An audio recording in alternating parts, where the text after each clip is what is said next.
سورة الطارق. بسم الله الرحمن الرحيم. Ní orúkọ Allah, ọba àjọkẹ́ ayé, àṣàkẹ́ ọ̀run. والسماء والطارق. Mo fi sánmà àti àtọ́ríq, ìyẹn ìràwọ̀ alẹ́ tó mọ́lẹ̀ gbòò búra. وما أدراك ما الطارق. Kí ni yóò mú ọmọ àtọ́ríq? النجم الثاقب. Ìràwọ̀ alẹ́ tó mọ́lẹ̀ gbòò. إن كل نفس لما عليها حافظ. Kò sí ẹ̀mí kankan àyàfi kí ẹ̀ṣọ́ wà fún nínú àwọn màláíkà. فلينظر الإنسان مما خلق. Kí ènìyàn wòye sí ohun tí wọ́n fi dá a. خلق من ماء دافق.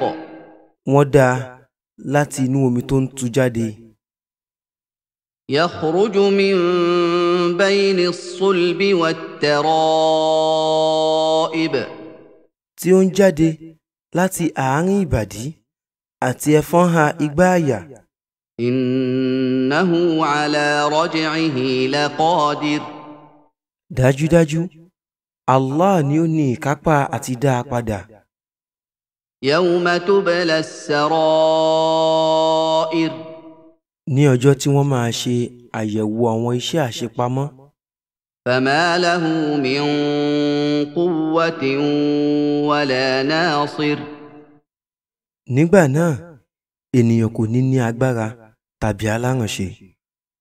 والسماء ذات الرجع.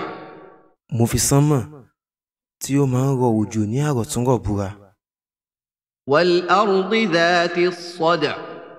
Mo tún fi ilẹ̀ tó ń sán búra.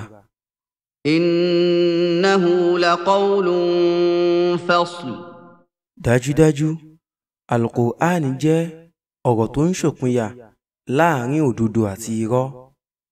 وما هو بالهزل. Kò kí ń ṣe nǹkan àwàdà. إنهم يكيدون كيدا. Dájúdájú, wọ́n ń dá ète. وأكيد كيدا.